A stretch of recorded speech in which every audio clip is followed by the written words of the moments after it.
A hopeful afternoon, everyone. In the last episode of NOLITC Cares webinar, we had an interesting discussion on holistic wellness. This afternoon, we'll have a deep dive into another meaningful way to communicate with the heart.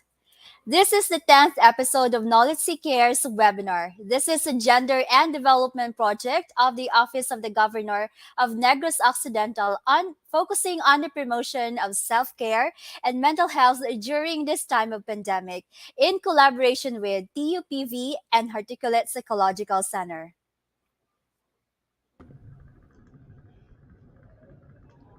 There are instances where speaking the same language does not help overcome clashes or conflicts. As the famous says, and I quote, it is better to speak the same language of the heart than speaking the same tongue. So words have an effect on our souls and minds when communicated through the language of the heart. Words spoken through the language of the heart can be heard only when they come from another heart. So, this afternoon, let us uncover the secrets of how to communicate with our heart and see if there is a way to train our hearts to speak to other hearts. So, when you communicate with your heart, you pay attention not only to what you say, but also how you say it. So, they said that as we learn to speak from the heart, we are changing the habits of a lifetime because everybody wins. You develop better relationships, and so many wonderful things come about as a result of speaking from the heart. So join our discussion this afternoon with our featured speaker from TUPV Cares and Hearticulate Psychological Center. We encourage you to listen, participate, and engage with us through your comments and reactions in our Facebook page and YouTube channel.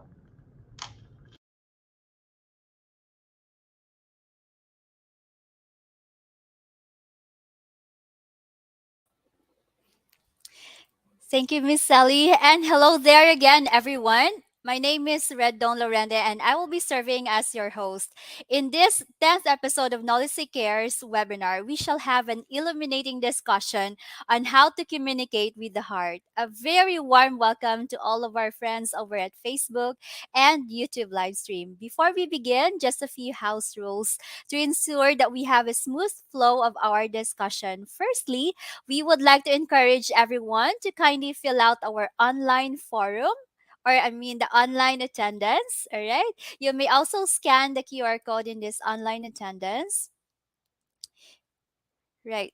Or you may find the link in the comments section. If you have any questions about the topic, the easiest way to let us know is to post it in our online open forum form, which can be found in the comment section. Alternatively, you may also place your questions in the comment section. Please feel free to post your insights in there as well. The moderator will bring them up towards the end of the presentation. Please do not hesitate to engage, to interact by using our virtual reactions, or you can leave a comment at any time. Why don't we try that one right now? Please tell us how excited you are to learn in this webinar. Kindly make a shout out in the comment section.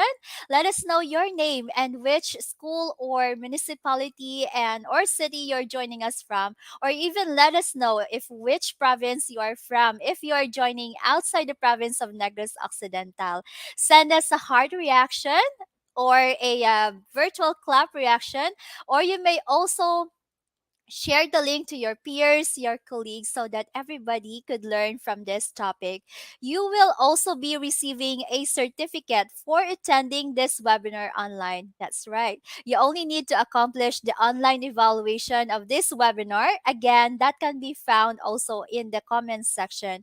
I hope that you're all catching up with me with some of our opening reminders. If you have not seen our previous posts yet, you can always check out our social media accounts, follow us on Facebook, and subscribe to our YouTube channel.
Thank you, everyone, for kindly waiting. Let me hear your comments or your shout out in the comment section.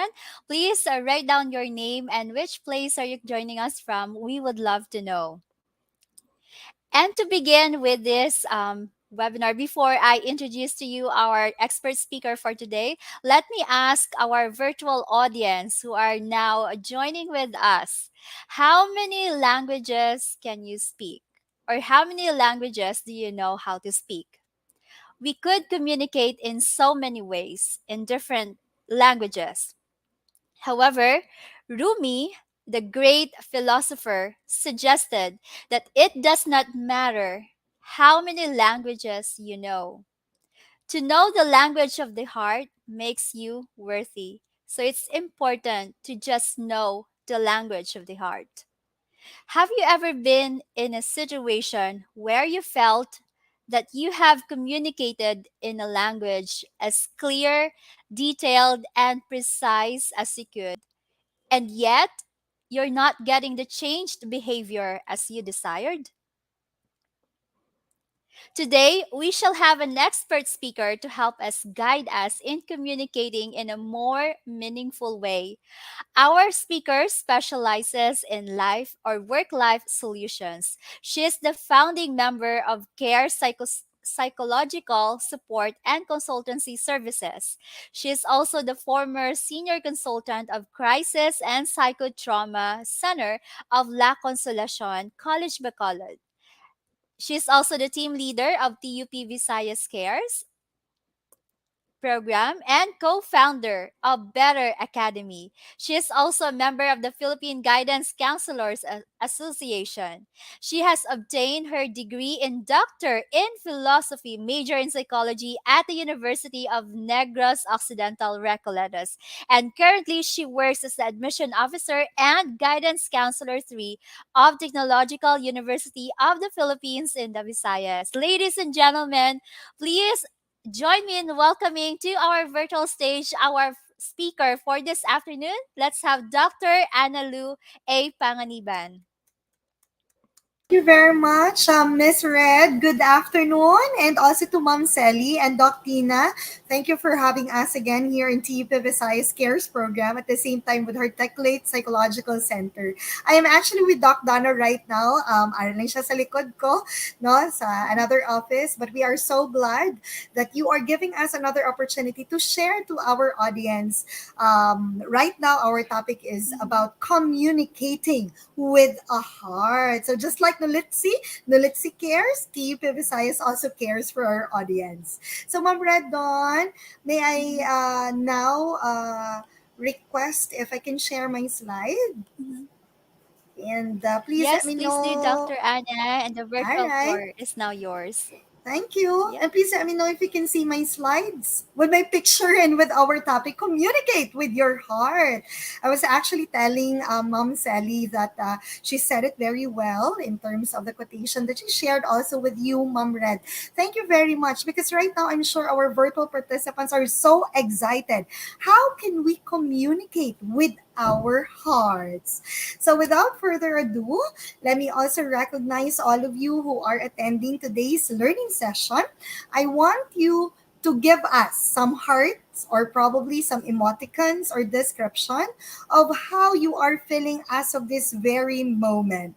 So wherever you are, I hope you are comfortably seated and that you are happy and that you are with your loved ones who makes you happy or makes your heart thump. So again, which face comes closest to you on how you feel as of this very moment? So as a registered guidance counselor at the same time as a mental health professional, syempre gusto ko toward tayo dito sa green. Sir Roger, thank you for that. How about the others? Or probably the light green? Or maybe at times we feel the yellow or the red ones.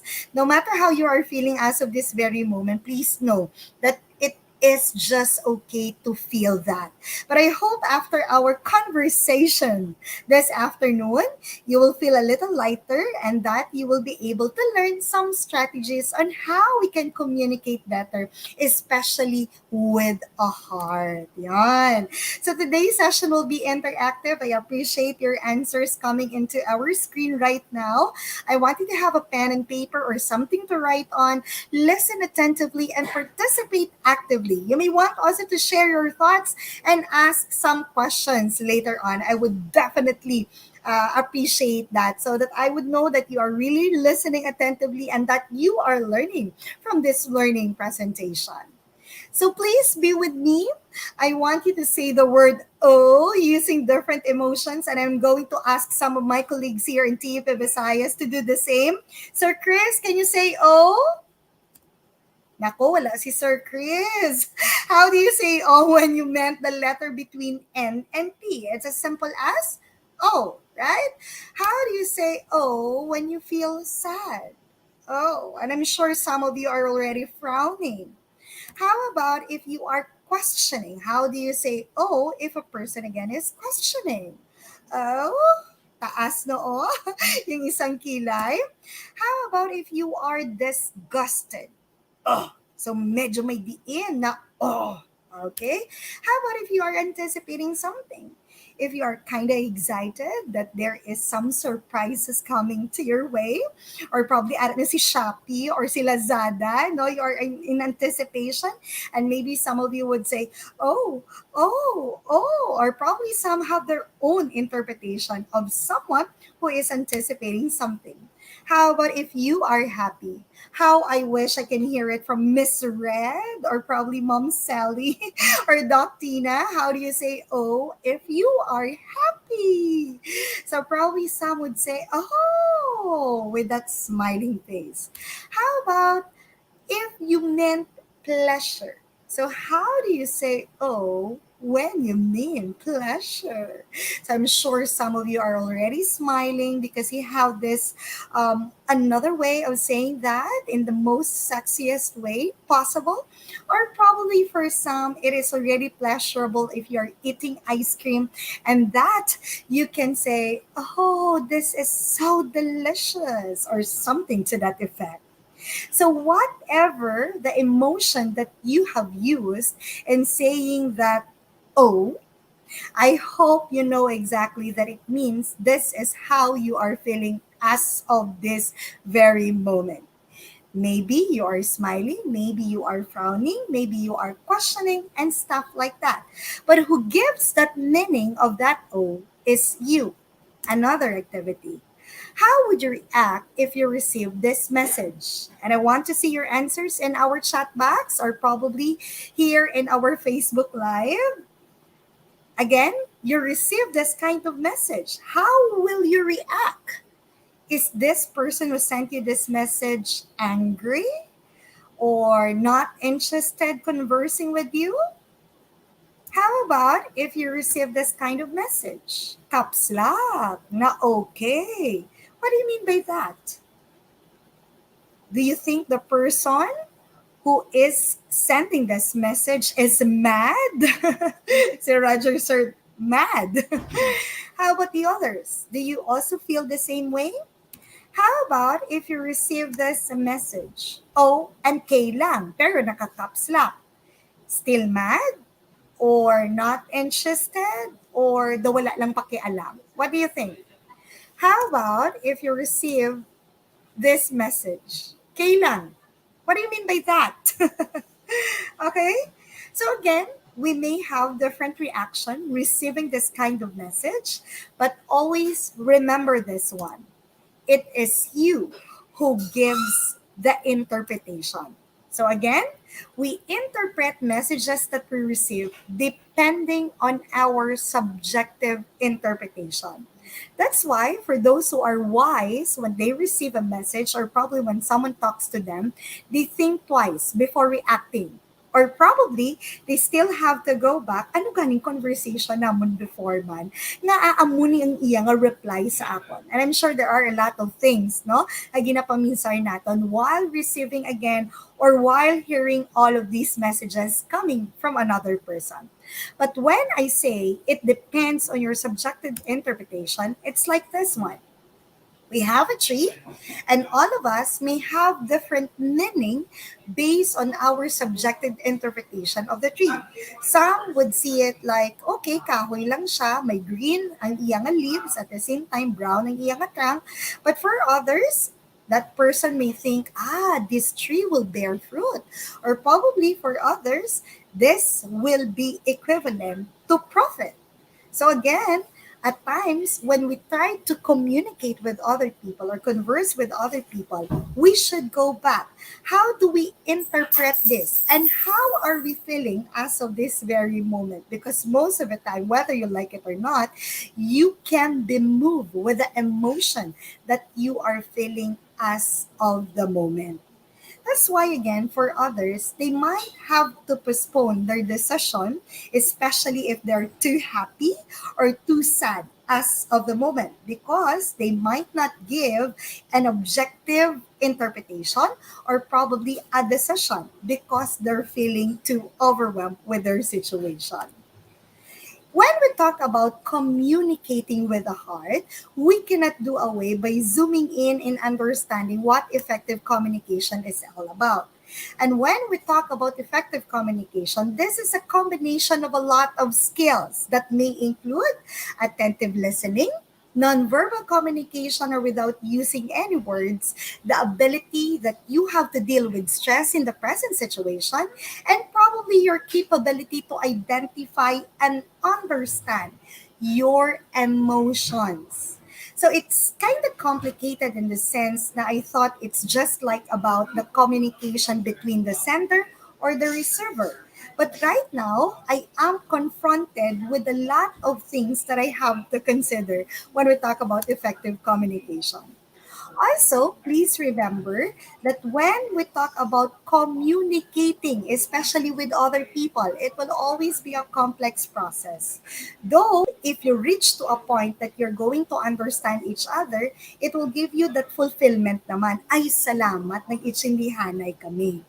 But you know what? If it was simply a matter of delivering our message, automatically understanding and agreeing with both parties, I think there will be very few conflicts at the same time. There will be no misunderstanding around us. Don't you think so? 'Di ba? Kung namulagi na siya kahapos nga whenever you say something, batunon dayon sa nag-receive sina nga message, then probably all of us will be very happy.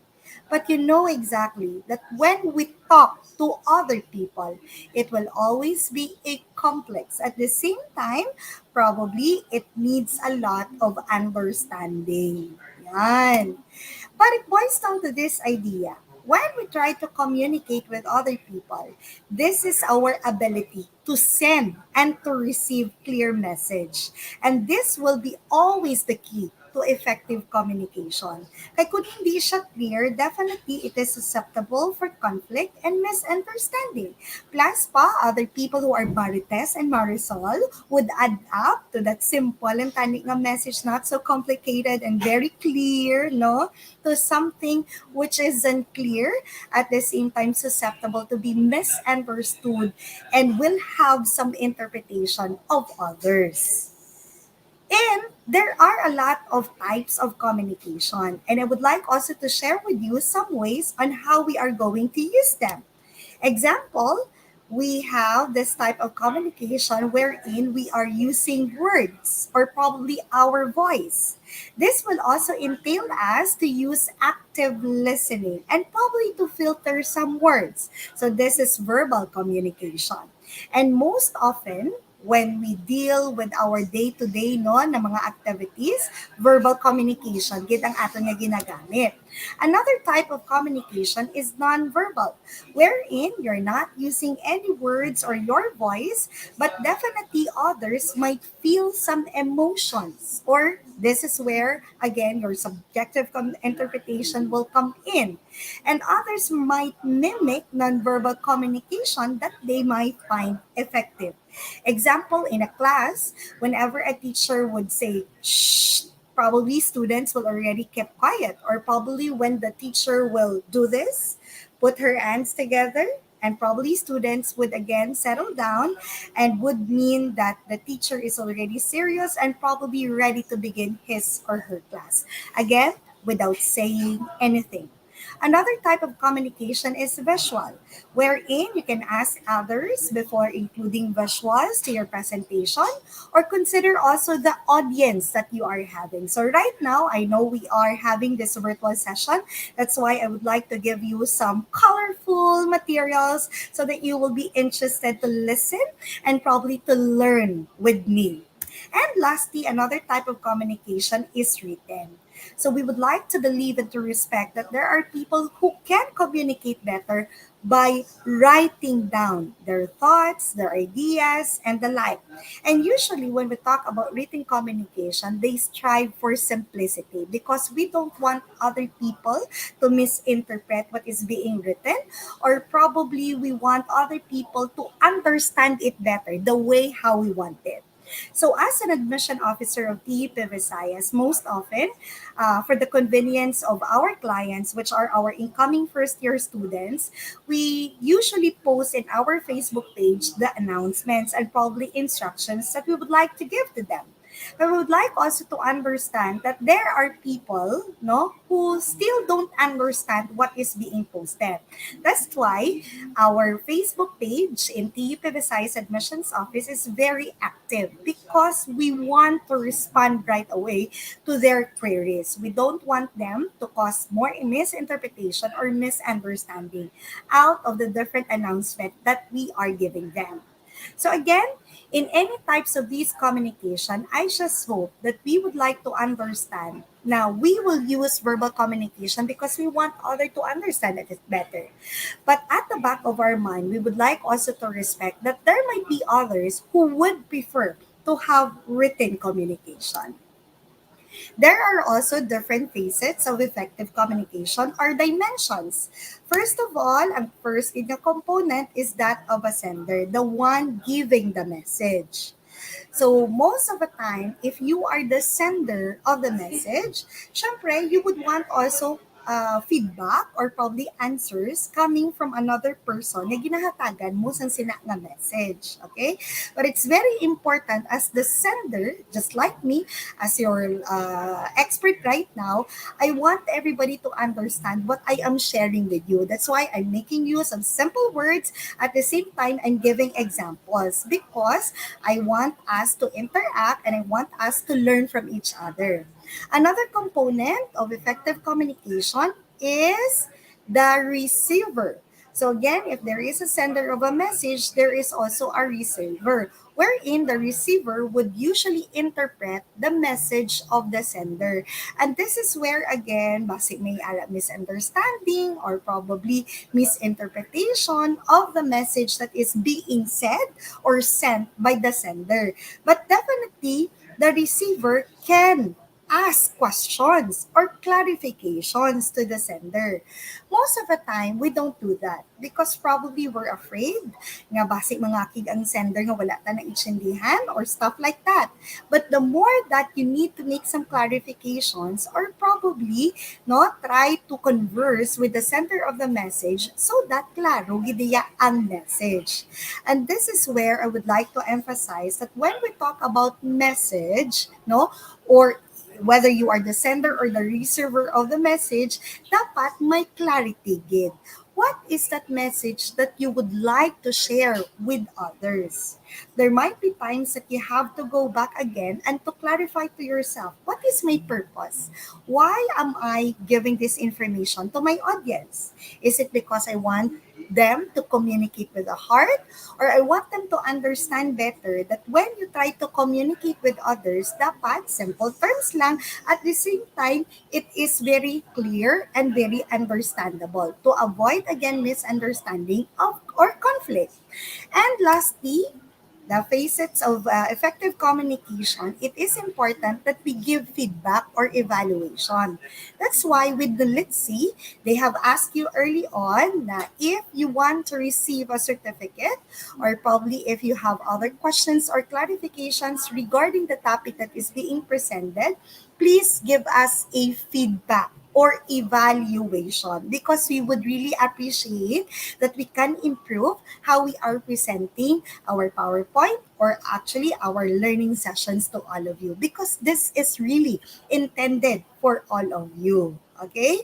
And for those who are facilitating example in learning session like this, we don't want you to feel bad if there are some rooms for improvement. Because again, we appreciate feedback and probably some suggestions coming from our audience because we want to do better, whatever it is that we are doing right now. Okay? But we also have to consider that there might be some aspect or probably areas that we still have to take into considerations aside from the different facets of effective communication. And what are these? Maybe at times we have to go back. How do we see ourselves or our self-concept? Are you this person who is confident with your flaws? Or are you looking at more on how you can hone your skills or probably how to improve your weaknesses? Another consideration when you're trying to communicate with other people is the family or cultural background of that person.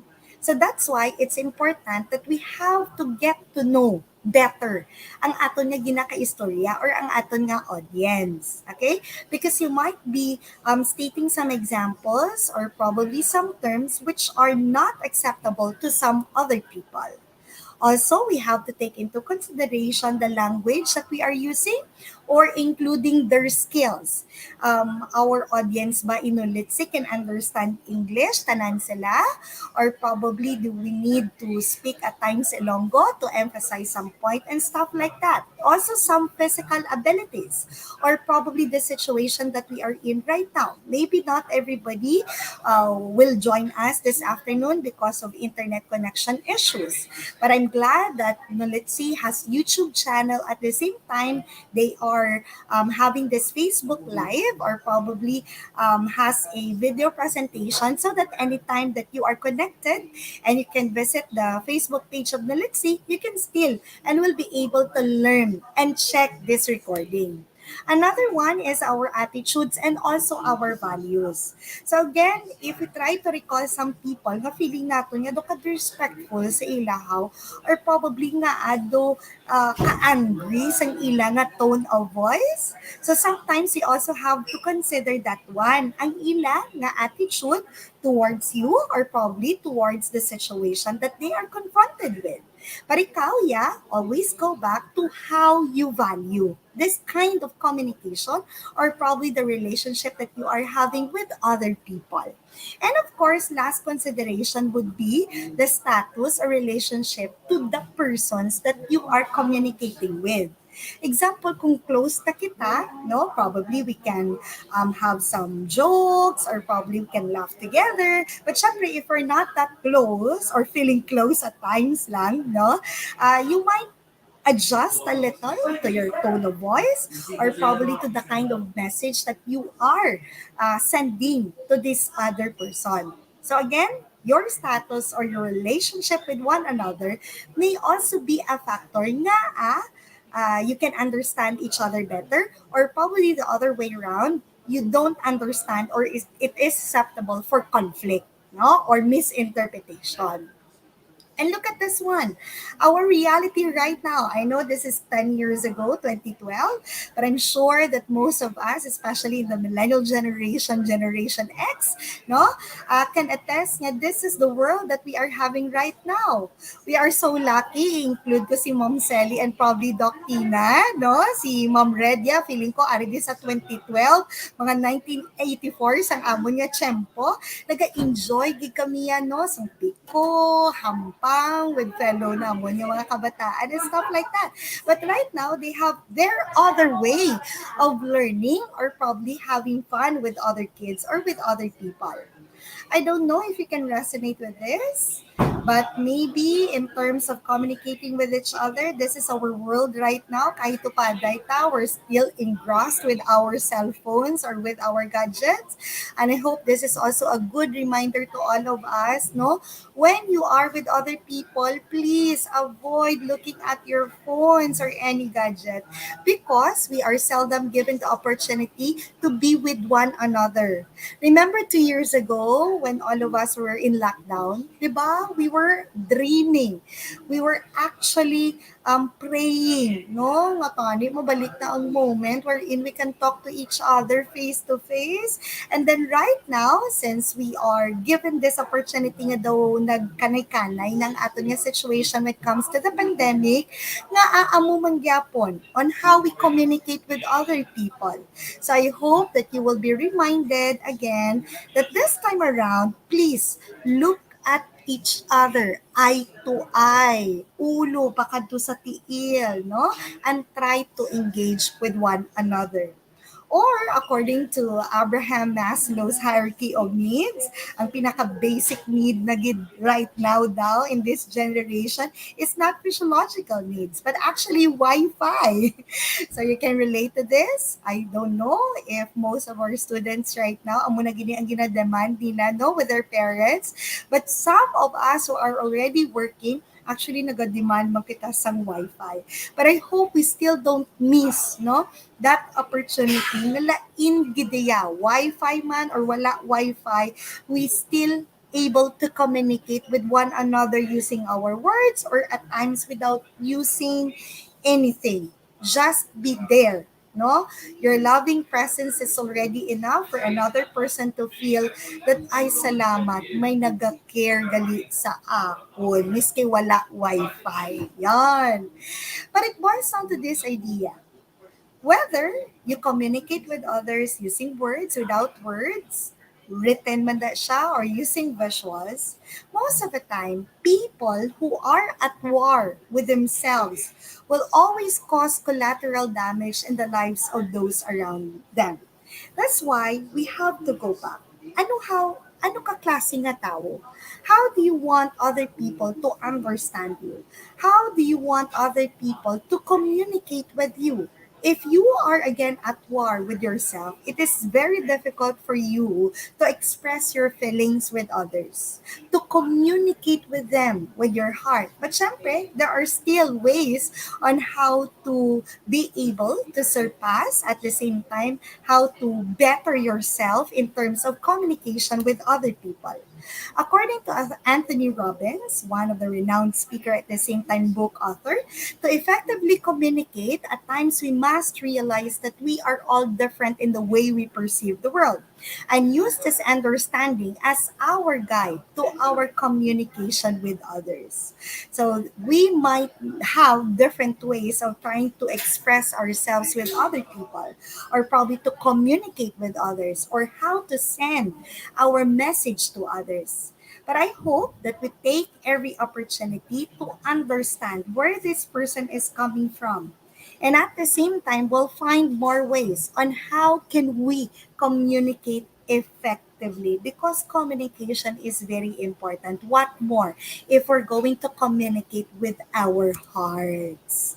And talking about it, this is not complete without understanding about effective listening.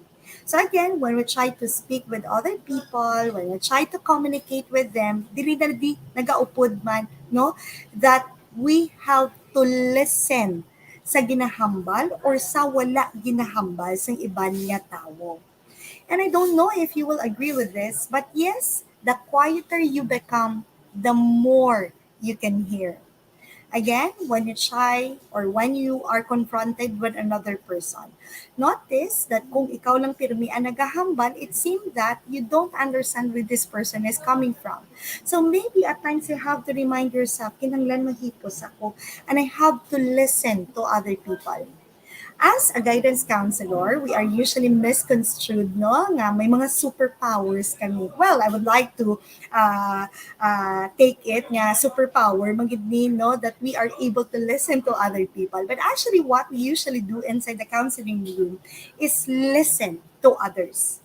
We keep ourselves quiet and we try to listen and to understand where our clients are coming from. So it will not require you to become a guidance counselor before you can listen effectively to others. You just have to be your lovely self, no? And know and try to understand that if I'm going to listen to other people, it makes me understand them more. And at the same time, I have to keep and control and manage myself so that this person will have more leeway to express himself or herself to me.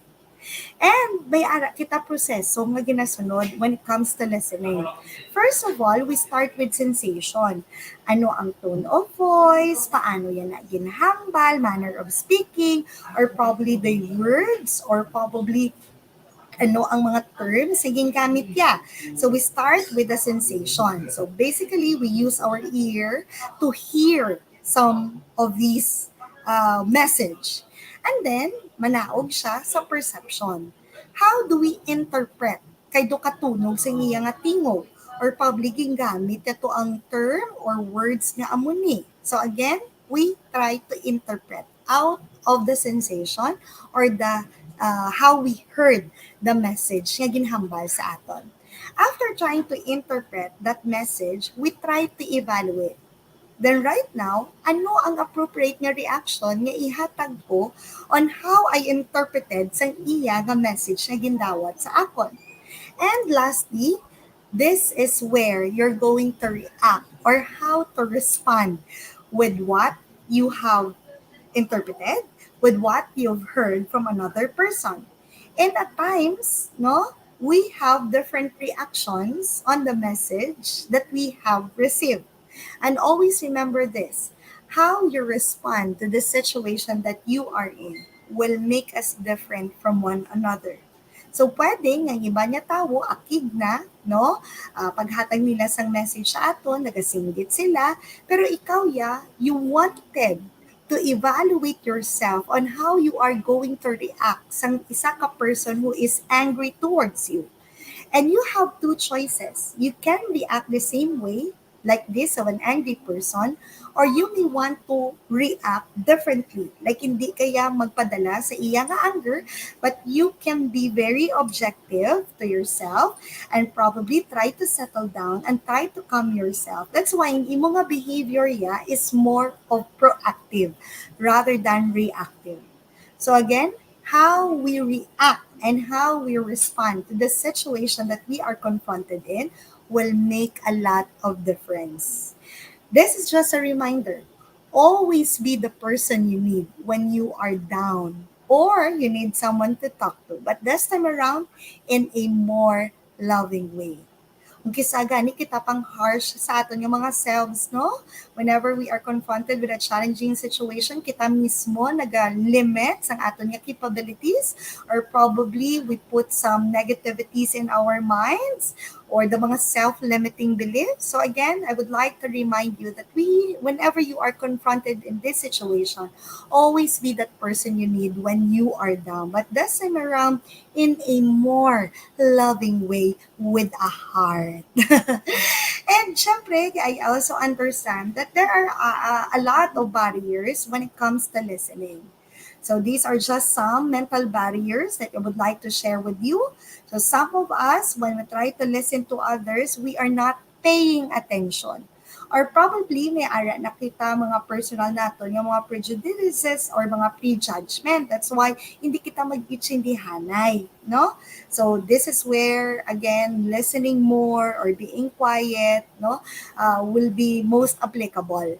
And ang ato nga frame of reference might be different with one another, but please try to open your mind, no, to possibilities.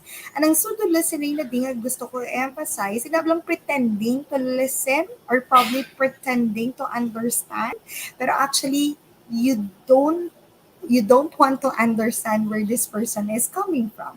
That's why it's very difficult, no?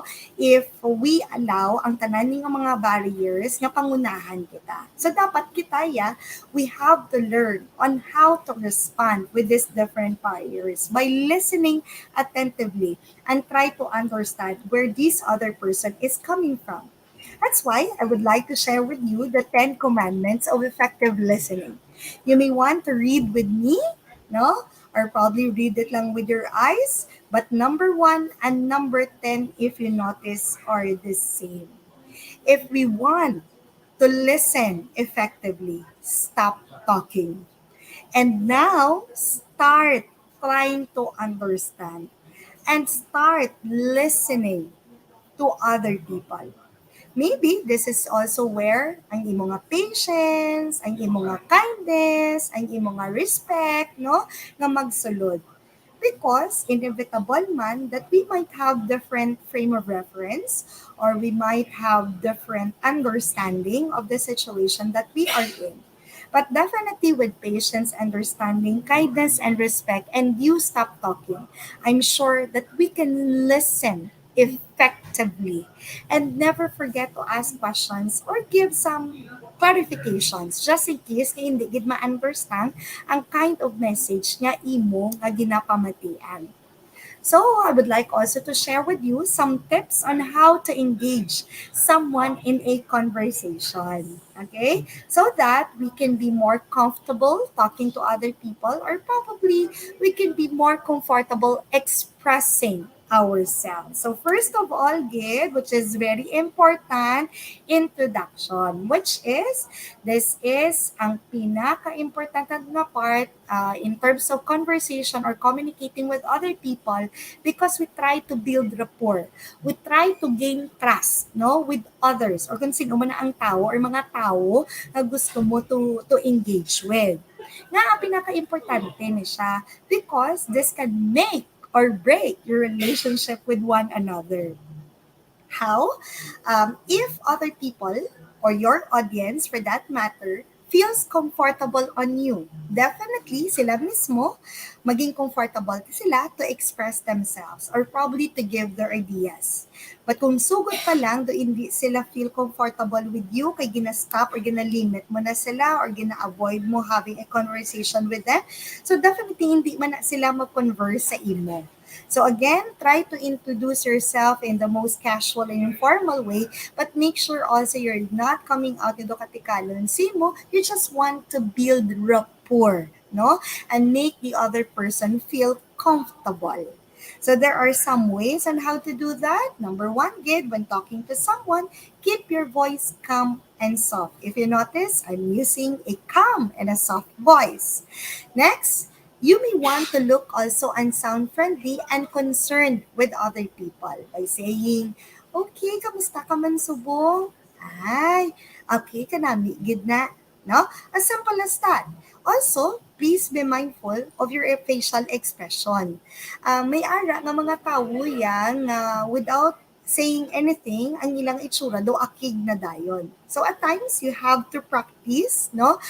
Looking or facing yourself in the mirror and probably i-massage da ang imo, da ang mga faces, mga facial muscles nimo, ka para ma-lighten up ka. Letter C, remind also the person that you are there listening by using affirmative statements or gestures. Ang pagnat mo, ang pag-say mo nga, ay tuod, no? Correct, Gid. Na, the mga awa na siya, ang mga affirmative statements and gestures. Or you can even add, uy, that's a good, that's a good idea, Gid. And I'm so glad nga you feel happy or light right now.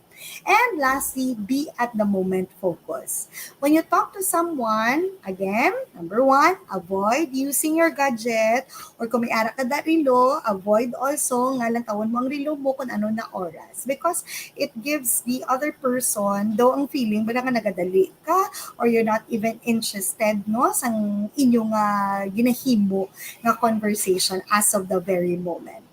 So next step, listen attentively. So I hope this quotation will also remind you, hambal ni Stephen Covey, most people do not listen with the intent to understand. What we usually do, we listen to other people with the intent to reply. That's why ang iba nahadlok. When someone will converse with them or start a conversation with them, damo na dahil kasulod sa ilang ulo, anong himuon ko man, ay kabalo ko siguro, wala naman siya kwarta or probably nag-away naman sa ilang pamilya and stuff like that, okay?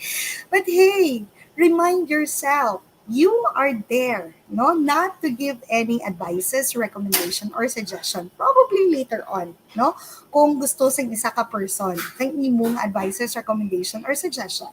But sa sugod lang niya, sa inyong conversation, please be there.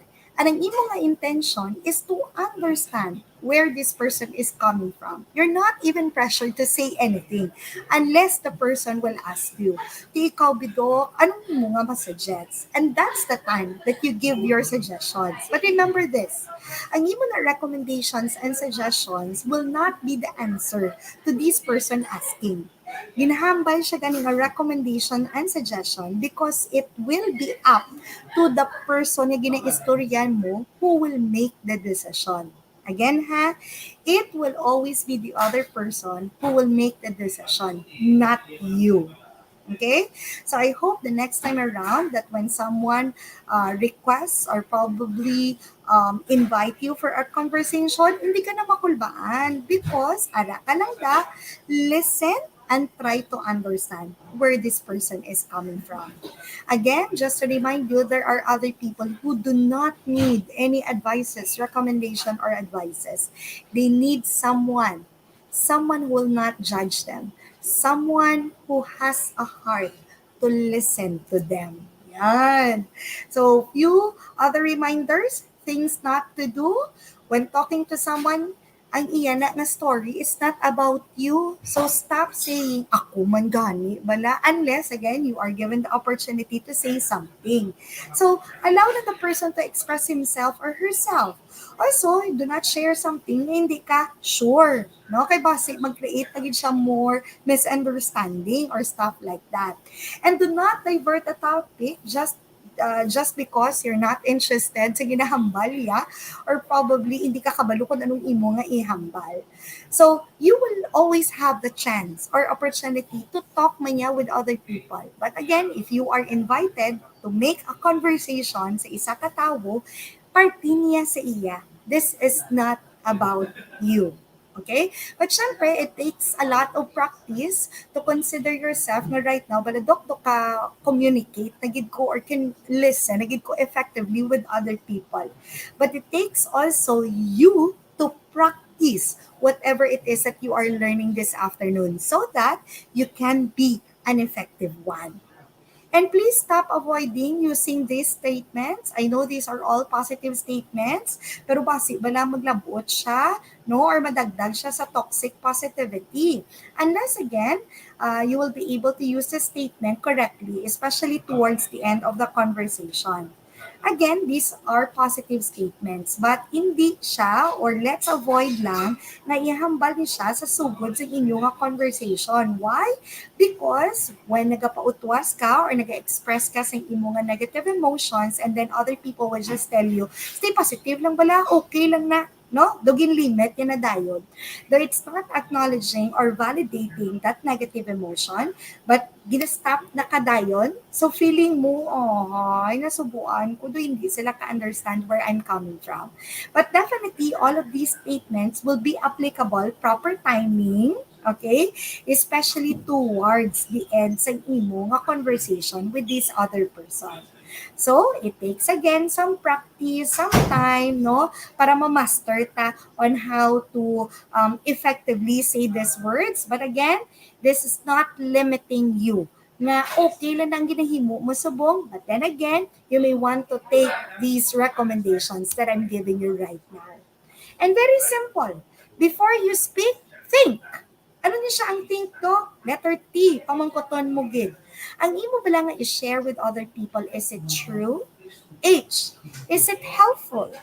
I, is it inspiring? M, is it necessary? And K, is it kind?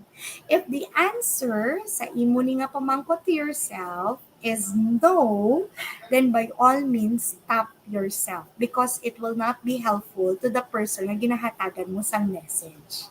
So again, before you speak, think. Ha? And miski isa lang da, hindi siya helpful, stop na nga daan. Unless you are already comfortable with this person that you are talking, or you are talking to a mental health professional, you can just be yourself, and by all means, pwede ka express whatever it is that you want to tell me without judgment and the like, then go on. But then again, kung marites siya or marisol, then stop yourself na nga daan. Another thing, communicate with a heart. Ang heart may meaning man na siya. Always start by hearing. Try to empathize. Again, you are there to understand, not with the intent to reply. Apologize kung may ikinanglan niya, i-apologize and try to respond, especially if the other party or the other person or the other line would like to hear some of your thoughts or ideas. And never forget to thank the person yung nag-converse sa imo with the opportunity and time given. So as early as now, I would like to say my thank you to NOLITC, to Doc Donna, to Miss Red, no, to Ma'am Sally, and to Doc Dina, because you are always giving us the opportunity to communicate with our hearts to our audience. And i-add ko lang, no, para ma-empower man kita whenever we are conversing with other people, kung kisa we have to learn some coping mechanisms so that we can share also no, our learning or the things that we know of to other people. But this is not a requirement, okay? But it pays to know that there are some coping mechanisms that we can share to others so that whenever you make a conversation sa iba niya tao, at least may ihambal ka man kung ipamangkuton ka. But please remind yourself that you can pour from an empty cup. That's why you have to empower, you have to learn, and you have also to equip yourselves with necessary skills so that you can share it with other people. That's why we have to take good care of ourselves first. So these are just simple, common probably, but very helpful, good coping mechanisms. So we can share to others, no, whenever they are confronted with a stressful situation, no, basi it pays to take a break for a while or find solution to some concerns that they are having or to do self-care and the like. And probably we stop doing the poor coping because it will not help you. In fact, it will just add up sa stress mo or probably sa concern or issue at hand. So you may want also to research sa mga legit no nga mga sources just like the American Psychological Association. They have shared 10 ways of nurturing resilience. So these are through making connections up until taking care of oneself. So whenever we share no some recommendations sa aton nga gina-converse with, it pays also nga maglantaw kita sa mga legit nga sources so that it is backed up gid with studies and researches conducted by experts. Yan. And for those moments naman na feeling ta, I'm making a conversation with this, I have the intention to help man, galing daw hindi, di ko kabalukod anong himuon ko, maybe this will give us the opportunity to link or to refer no to some other expert or some other people who can be of help or who can answer the need of this person na ginaistorya naton. Remember that linking arms with others will let us accomplish more than we ever could on our own. So that's why we appreciate NOLITC nga nag-partner gid with our TUP Visayas Cares program no and considered us as experts in these different fields so that we can share it also with you. Yan. And it can be hard to admit at times that you're struggling, but please know if you don't tell anyone you need help, wala gid balasang may makabalo, no? So kahit if you are students, if you're parents, at times they don't have superpowers to know that you are undergoing something. I know for those who are shy type or have very low self-esteem, maybe it's very difficult for you to express yourselves, but please let us know because there are some ways to help you so that you can express slowly, gradually, but definitely will be able to help you to send the message na gusto mo ihambal to other people. So let us stop the stigma nga when as help, no, wala na gina siya tsansa or probably hopeless na ang iya nga case. In fact, there are a lot no of treatable taning conditions galing because they are so afraid of the stigma will not be answered or will not be taken care of because of the stigma.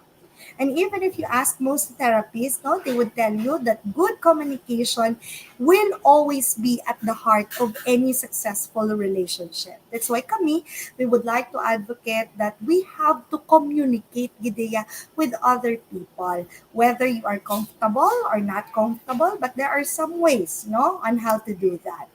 And these are just some examples of links that you can do just in case again, though at some point ka na nga daw, hindi ko kabalukot anong himuon ko, I'm trying to converse with other people.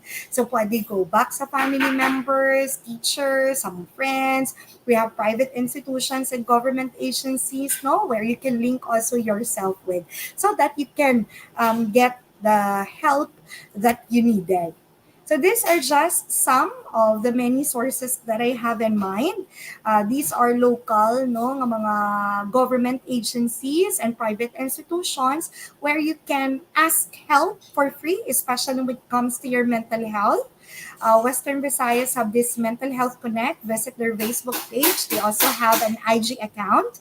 Also, Western Visayas Psychosocial Support nga Facebook page managed by the University of St. La Salle.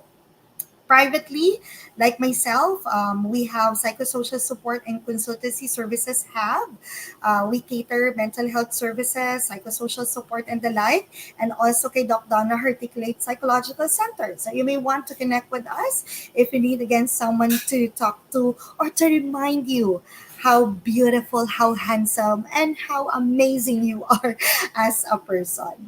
And maybe at the end, no, of every day, when we try our best to communicate with others and feeling nato naging successful kita or probably feeling nato hindi kita successful with that kind of communication, then try to reflect on this one.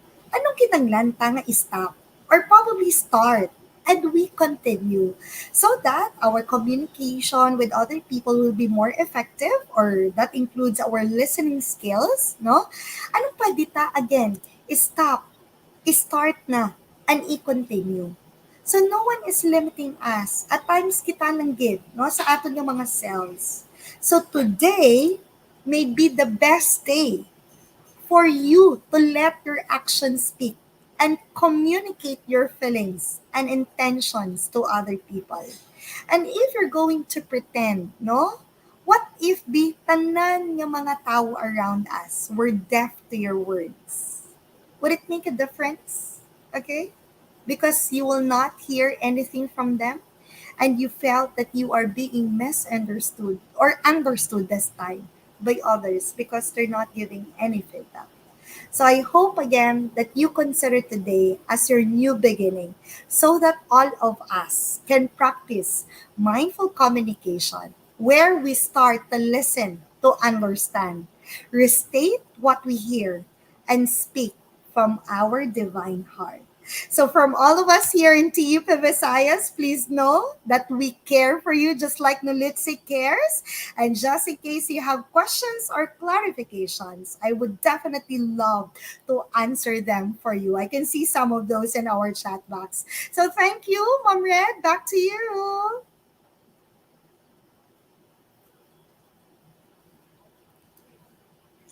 Thank you very much, Dr. Anna. Let us not miss this chance to appreciate the insights shared by Dr. Anna by giving her a virtual reaction. Shall we give her a virtual clap, a virtual heart, or a virtual hug reaction? Also, let us know what you think about this webinar by posting your insights in the comments section. All right, we would love to know what do you think about this webinar. We will also deepen our understanding on the topic, so we shall have an open forum. So stay on the live stream for our open forum. And for our audience who are joining with us virtually, you may also join in the discussion by posting your questions through the open forum form link, which we have provided earlier, or you may post your insights and comments in the comments section of this live stream. You may also want to make a shout out for your peers, colleagues, or even loved ones. Post it in the comments section. We will read your shout out for you. All right. So thank you very much for all of your comments that you have dropped in the comments section. Please keep that coming, and we will be reading all of that later. At this juncture, let us roll the red carpet for our featured guests for this segment. The first person that I would like to introduce is a highly skilled and an eloquent communicator. She believes in forging meaningful connections and works continuously in the development of people. Let's give a virtual round of applause to NOLITC's Vocational School Administrator, Dr. Maria Cristina Arvisido. Hi, Miss Red. Good afternoon, everyone. Good afternoon, Doc Anna. Thank you very much, Dr. Tina. The next speaker that I would like to introduce is an expert who is able to talk about ideas and emotions in a way that other people understand. Let's give a glad hand to the most loving and cheerful Miss Sally Carman Trio. Hi, good afternoon, everyone, and good afternoon, Miss Red, and good afternoon, Doc Anna. Hello there, Miss Sally. Good afternoon. Hi, good afternoon. Am I All right. audible? Yes, you are. And very beautiful. Ah, Mm-hmm. thank you. Yes. Thank you, Lakana. Thank you very much, Miss Sally, Dr. Tina, and Dr. Anna. Now we shall start with our open forum. Ladies, shall we start? Yes, we really learned a lot from your discussion, Doc Anna. And I'm sure our audience also learned a lot from you. So, shall we start with the first question from our audience? Can we show the first question? All right. The question goes this way: how can you still communicate with the heart when you are at your weakest state and someone pushed your trigger button? I saw that message a while ago. Sir Roger, Marisa, I don't know, is it Mom Marisa or Roger? But thank you very much Yes, for your yes. active Number. participation. Yeah, I know it's very hard to communicate still with the heart, even though you feel down yourself. No, maybe first of all, you have to recognize that you too, as human being, you deserve some time, no, to validate and to accept that you're not feeling okay as of this very moment. I forgot to say that statement. It's okay not to be okay. So pause for a while, try to replenish your energy, and probably take some time to take good care of yourself. At some point, if you feel that you are already okay, that's the time that you can communicate now with other people. So ikaw, Anay, communicate, Anay, sa imo yung heart. Unahon gid ang self, ha? I think the reminder that I have given a while ago, remember that we cannot pour from empty cup. So we have to make sure that kita, Anay, no? Kita, Anay, filled na with so much love and with so much care and stuff like that before, again, we try to communicate with others. I hope that answers your question. That's so nice, Doc Anna. Yeah, indeed, Mm-mm. because you cannot give what you do not have, right? Mm-mm. So, yeah, start from within.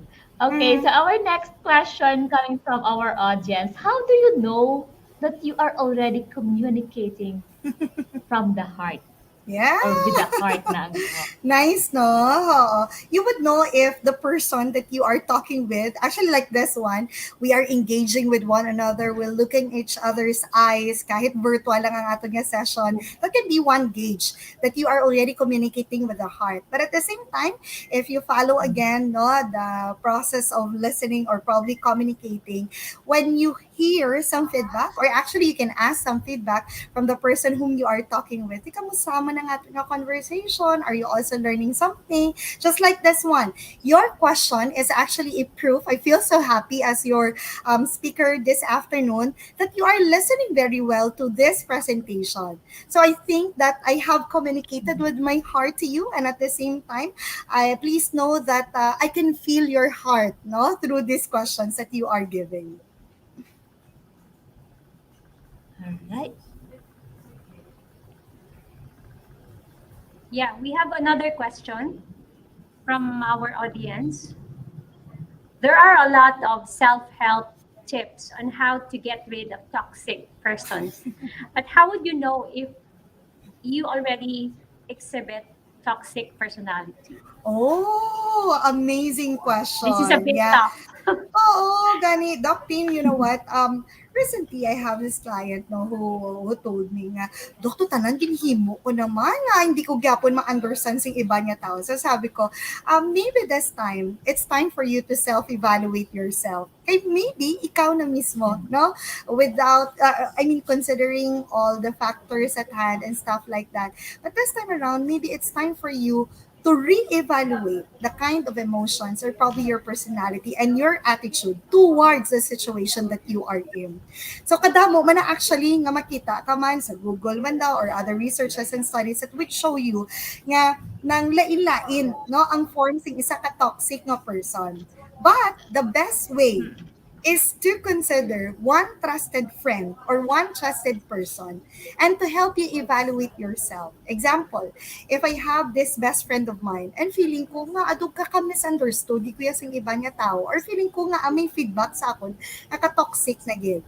So I would want to converse with my best friend and would tell my best friend or ask my best friend, sige B, be honest with me, tell me B, so far kamusta ako how as a friend? Anong mga hindi mo nga nanamian sa akon or nanamian mo sa akon kaya para ma-validate man ang mga good sides na akon. So that's one. Or the other thing, ang iban, what they do is literally they make a list of the things that they consider are as their strength. Example, the left side, tanan mo na as strengths. And then sa right side would be all your weaknesses or rooms for improvement. Ikaw, nag-introspect ka ba? Self-evaluate ka. And then you go back to that list and consider the kind of feedback you're getting from other people. Nga amon nga malilahod, which one di? Sa gilista ko. And then, Yeah. matry mo identify nga, ay, okay, diri siya gali nagsulod. However, you have to consider yourself as someone who have rooms for improvement, kidya. Ang kakalimtan naton, diri lang ta gakastak, I have these weaknesses, these are the negative comments coming from other people that they find me toxic and stuff like that. But we are forgetting, may next step pa. Then what are you going to do about it? What do you think would be helpful for you to be better? So never forget the last step.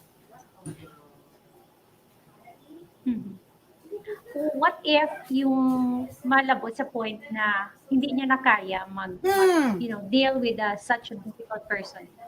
Yeah, kung hindi na gid kaya, by all means, I have given you some contact information where to connect with us. Basi kinanglan enlightenment or probably kinanglan lang another perspective on how to see your situation different in a different way. So kung kisa kung ikaw lang di overwhelming siya katama, no? So you might want an expert's point of view so that it will give you another perspective or other strategies on how to cope better with the situation that you are in on or how to deal with a toxic person. Yeah. Thank you Doc for that, Anna, Doc there are Anna. cases And right now that presentation. Yes, Ellie, go ahead. Yes, Doc Tina. Doc Tina, you're saying?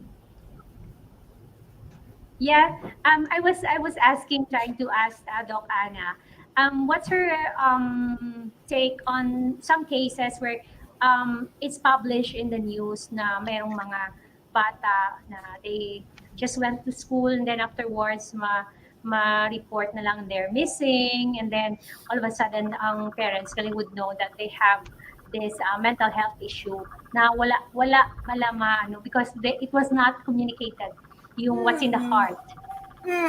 It's actually breaking my heart. Reality na siya nagkatabo right now, Doc Pino. I think there are like couple Yeah. of news about that. Went missing lang and stuff like that. So though it's very difficult, especially for kids, for our children, to communicate or to express themselves with adults, with their parents, with friends and stuff like that. But please understand, kung hindi ka mo mag-express bising inyo nga self, we won't really understand you better, or probably we won't know if kamusta ka mo. But at the same time, since kita yung mga adults, we know better the situation that we are in or we are confronted with, amat-amat, we try to let them feel na hindi mo sila pag-akigan just because they're just being honest about themselves or about their situation. Kung kisa kita nga mga adults, we tend to forget. We treat children or kids just like adults. Again, when it comes to maturity, lain yung ato niya pag-understand mo.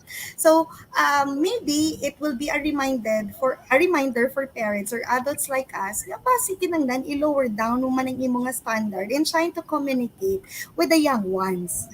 Try to understand where they're coming from so that hindi sila kulbaan, but they will have the comfort or they will be more comfortable expressing themselves without thinking nga basi akigang ko ni mama or i-judge siya ko. No?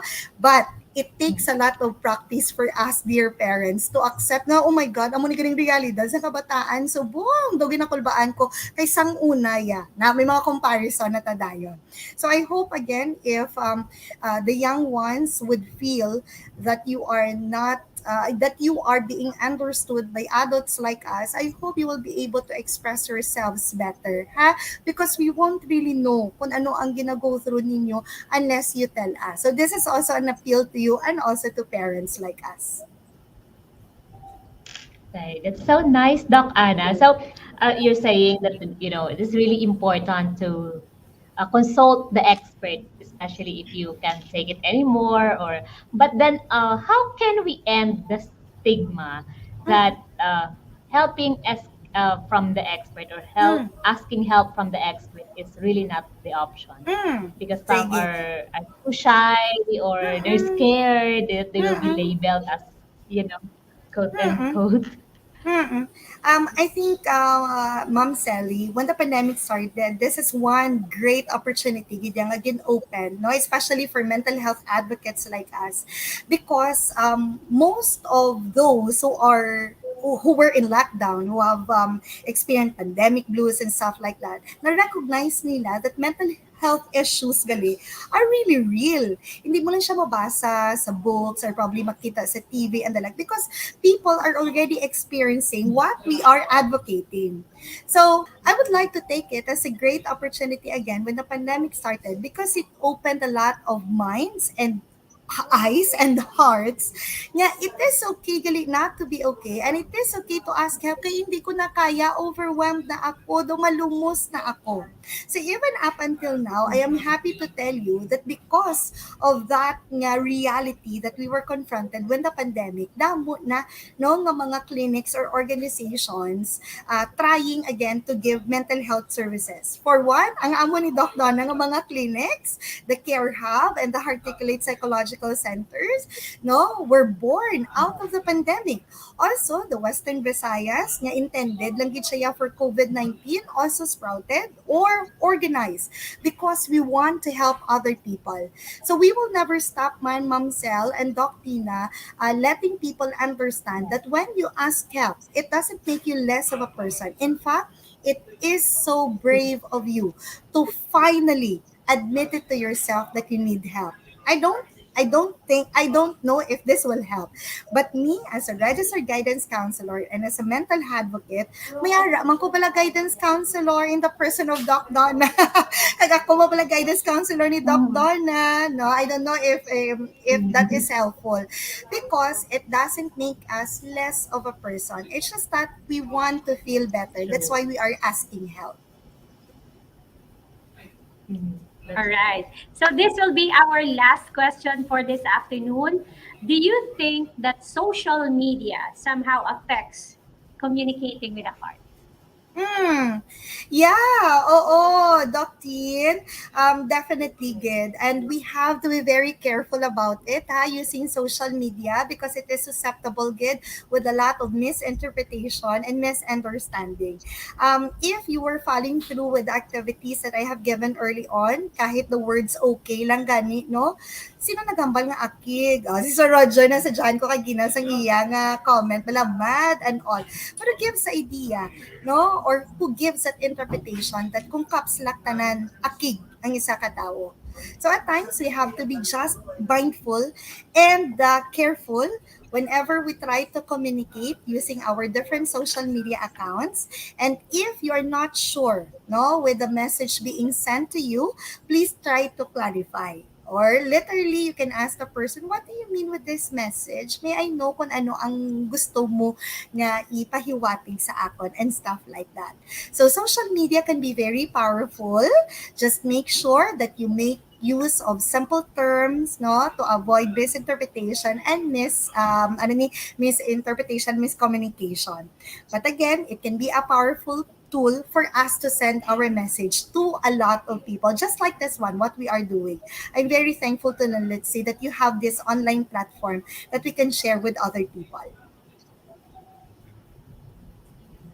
Thank you so much, Thank you Doc very much, Anna, Doc for your Anna. time and for sharing your expertise. Okay, so back to you, Miss Red. Thank you very much to our very wonderful speaker for this afternoon, and of course to our insightful moderators. Shall we give Miss Sally, Dr. Tina, and Dr. Anna virtual round of applause? That's a very interesting discussion about going deeper into the discussion of our topic for this afternoon, how to communicate effectively with heart. All right. Thank you, Dr. Anna, again for sharing your expertise with us. Allow me also to thank our virtual audience who are attending online. Special thanks to all of you and for all your messages of support and for sharing with us your questions and your insights regarding our topic.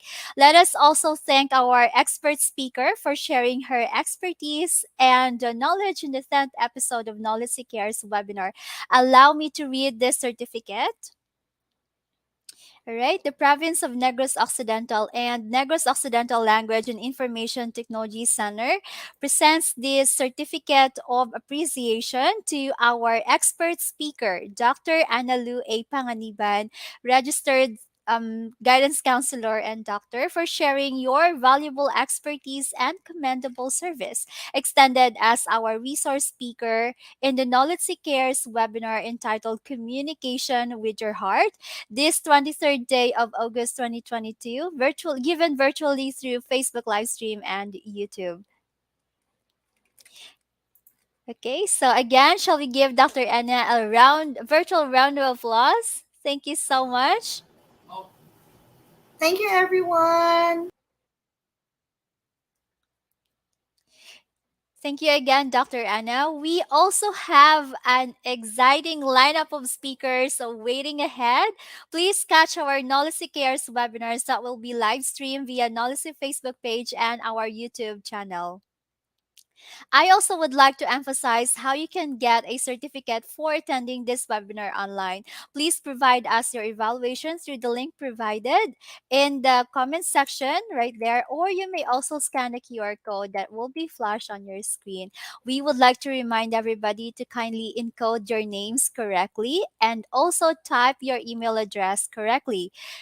This is going to allow us to send your certificates properly.